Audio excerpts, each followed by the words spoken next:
Hello friend, good evening. আমি অনুভা, এডি ফ্যামিলিতে সবাইকে স্বাগত। আজ মঙ্গলবার আর এখন সময় কিন্তু সন্ধে 5:30, আর এখন থেকে আমি তোমাদেরকে সাথে নিয়ে আমার আরও একটা নতুন ব্লগ শুরু করলাম। আই হোপ আজ ব্লগটা তোমাদের একটু হলেও ভালো লাগবে। প্রায় সময় তোমাদের কিন্তু আমি মর্নিং রুটিনটা শেয়ার করি, তো ভাবলাম আজ আমি ইভিনিংয়ে মানে সন্ধ্যার পরে কি করি সেইগুলোই তোমাদের সঙ্গে একটু শেয়ার করা যাক। সন্ধ্যাবেলায় কিন্তু এটা সবাইয়ের বাড়িতে আছে, একটু চায়ের অভ্যাস তো আমাদেরও আছে। আমি আর আমার হাজব্যান্ড একটু গ্রিন টি খাই, আর আমার মেয়েকে একটু দুধ দিয়ে দিলাম, তারপর একসঙ্গে খেয়ে নিলাম।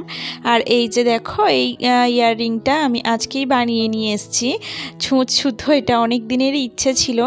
তো এটা কিন্তু আলাদা আলাদা, শুধু ফুলটা আছে, মানে ফুলটাকেও আলাদা পরা যাবে আর চেনটাকেও দিয়ে পরানো যায়।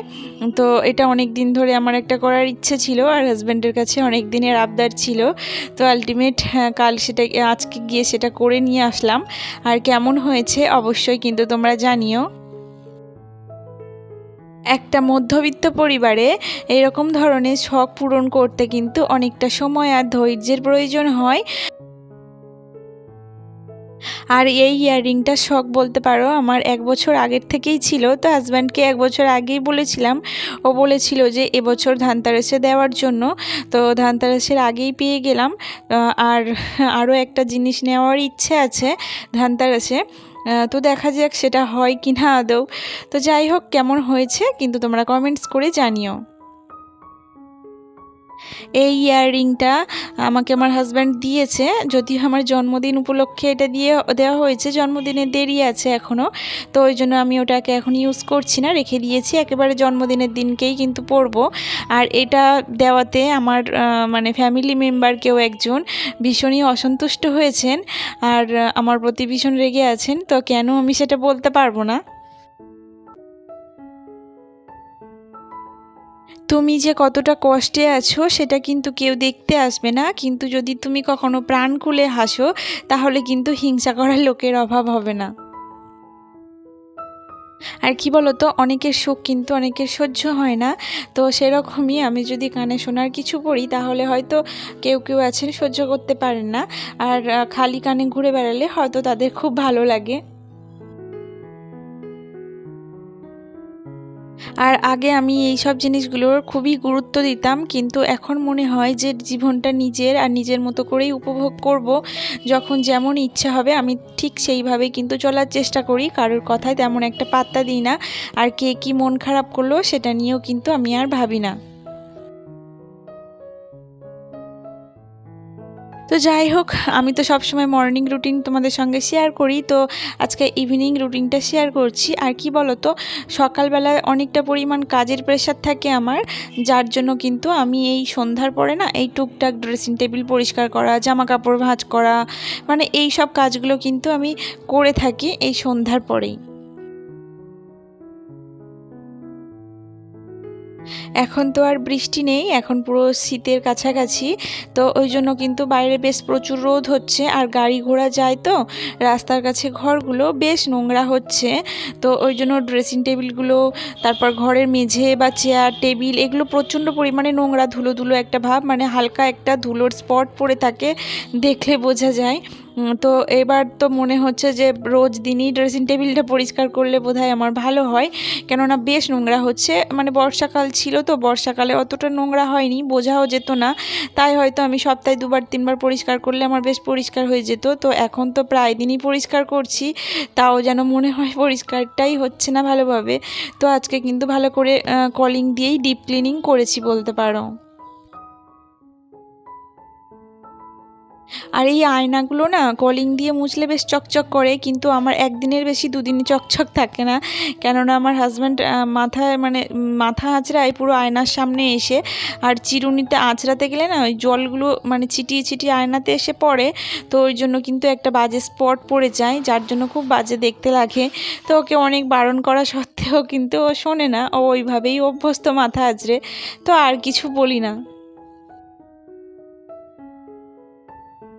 আমার ভিডিওগুলো তোমাদের কেমন লাগছে অবশ্যই কিন্তু একটা করে কমেন্টস করে জানিও। আর আমার ভিডিও যদি ভালো লাগে প্লিজ একটা করে লাইক দিও। তোমাদের এক একটা লাইক কিন্তু আমাকে ভিডিও করার জন্য অনেকটাই মোটিভেট করে। আর আমার চ্যানেলে যদি নতুন সদস্য হয়ে থাকো চাইলে আমার চ্যানেলকে সাবস্ক্রাইব করে আমার ছোট্ট পরিবারের সদস্য হয়ে যেতে পারো। আর যারা অলরেডি আমার চ্যানেলকে সাবস্ক্রাইব করে আমার পাশে আছো তাদেরকে কিন্তু অসংখ্য ধন্যবাদ। আর তোমাদের থেকে একটু মাপ চেয়ে নিচ্ছি, কেননা আমার তো পুরো রাস্তার সাইডে বাড়ি, একটু গাড়ি ঘোড়ার আওয়াজটা পাওয়া যায়। আর রাস্তার কুকুরগুলো ভীষণ চিৎকার চেঁচামেচি শুরু করে দেয় যখন আমি ভয়েস ওভার দিই। তো জানি না কেন এটা আমার সঙ্গে হয়, তো প্লিজ তোমরা একটু মানিয়ে নিয়ে দেখো ভিডিওটা।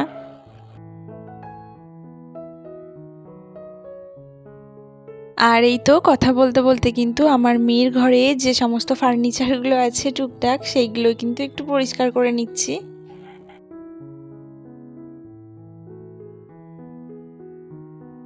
আর হাতে বেশ অনেকটা সময় নিয়ে কিন্তু ডিপ ক্লিনিংটা আমি করছি মেয়ের ঘরের ফার্নিচারগুলো। অ্যাকচুয়ালি রাত্রে ডিনারটা আমার করতে হবে না, কেন কি আজকে বিকালে আমি করে নিয়েছি, যে আমি বিকাল থেকেই মানে তৈরি হয়েছিলাম যে ফার্নিচারগুলো টুকটাক একটু পরিষ্কার করে নেব। ওই জন্য কিন্তু বিকালেই ডিনারটা বানিয়ে নিয়েছি। আর আজকে ডিনারে বানিয়েছিলাম রুটি আর সঙ্গে একটা করে ডিম ভাজা। তো টুকটাক মোটামুটি সব কিছু ফার্নিচারগুলো পরিষ্কার হয়ে গেছে। আর কয়েকটা জামা কাপড় পড়েছিল মেয়ের ঘরের বিছানার উপর, তো সেইগুলোই কিন্তু ভাঁজ করে করে রেখে দিচ্ছি। আর দেখো তারপর কিন্তু সন্ধ্যা হয়ে গেছিলো। আর সন্ধ্যাবেলা না এই যে গ্রিন টি খেয়েছি, আর তারপর দুপুরের বাসনগুলো আজকে আর মাজা হয়নি, তো সেইগুলোই কিন্তু পরিষ্কার করে মেজে নিচ্ছি। সব সময় ভাবি যে অল্প অল্প করে বাসনগুলো মেজে নেব, মাজলে আমার আর একসঙ্গে অনেকটা কষ্ট করতে হয় না। কিন্তু সেই যে জমতে জমতে একেবারে অনেকটাই হয়ে গেছে। আর ইচ্ছা হয় না, মানে বাসনগুলো যতবার দেখি ততবারই যেন মনে হয় আর একটু পরে মাজবো, আর একটু পরে মাজবো, এরকম আলসেমি করতে করতে কিন্তু অনেকগুলো বাসন জমে গেছে, পুরো বাসনের পাহাড় হয়ে গেছে। তো সেইগুলো যখন মাজছিলাম বেশ কষ্ট হচ্ছিল মাজতে কিন্তু।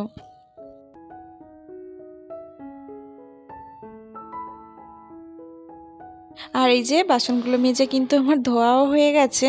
আর তোমরা হয়তো দেখছো যে আমার হাতে শাঁখা পলা কোথায় গেল। অ্যাকচুয়ালি হাতে পলাটা অনেক দিন ধরে পড়েছিলাম, তো সেটাকে খুলে রেখেছি। আর ভাবলাম শাঁখা পলাগুলো সেই পুজোর সময় খোলা হয়েছিল যখন, ওটাকে একেবারে পরিষ্কার করে মেজে নিয়ে কিন্তু হাতে পরে নেব।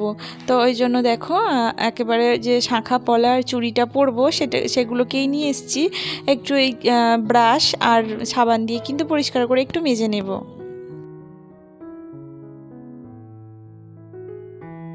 যতই দামি অলংকার তোমরা পরো না কেন, বিয়ের পরে মেয়েদের কিন্তু এই শাঁখা পলাটাই সবথেকে বড় অলংকার।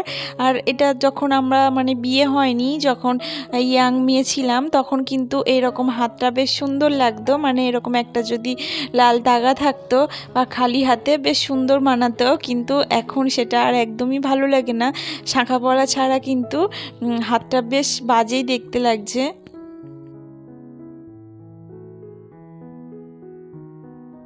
কেন জানি না আমার হাতে শাঁখা মানে খুব বেড়ে যায় আর কি। তো ওই জন্য আমার হাজব্যান্ড নিজে থেকেই বলে যে তোমাকে সবসময় শাঁখা পলা পরার দরকার নেই, তো পলা পরে থাকতে পারো, বা একটা করে নোয়া একটা করে পলা পরে থাকতে পারো, এরকমভাবে বলে আমাকে। তো আমি তাও শুনি না, আমি সবসময় কিন্তু শাঁখা পলাটা পরে থাকার চেষ্টা করি। আর যাই হোক, ওদিকের কাজবাজ সব কমপ্লিট হয়ে গেছিলো, তারপর ডিনারও হয়ে গেছিলো। আর এদিকে দেখো বসেছি একটু নখগুলো কেটে নিতে। হাতে পায়ে নখ আমি একদমই রাখি না, কেননা আমার মেয়ে আমাকে দেখে শিখবে, যার জন্য কিন্তু আমি সবসময় নখগুলো কেটে ফেলি। আর সাথে মেয়েকেও নখটা কাটিয়ে দিলাম। আর তারপর এই যে দেখো টিভি দেখতে দেখতে মেয়েকে একটু চুলটা বেঁধে দিলাম, আর নিজেও একটু বেঁধে নিলাম। আর নিজের চুল বাঁধা মানে কি, আমার তো আর কোনো বিনুনি করি না, একটা করে ক্লিপ আটকে নিই। আর এই যে তেলটা, এটা কিন্তু আমরা রাত্রেই মাখি, এটাই যেন একটা অভ্যাসে পরিণত হয়েছে, রাত্রে ছাড়া দিনের বেলা একদমই তেল মাখতে মনে থাকে না।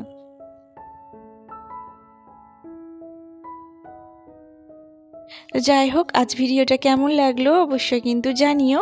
আর আজ এই পর্যন্ত ভিডিওটা শেষ করে দিচ্ছি, দেখা হবে পরের ভিডিওতে। ততক্ষণ সবাই খুব ভালো থেকো আর সুস্থ থেকো। শুভরাত্রি, টাটা।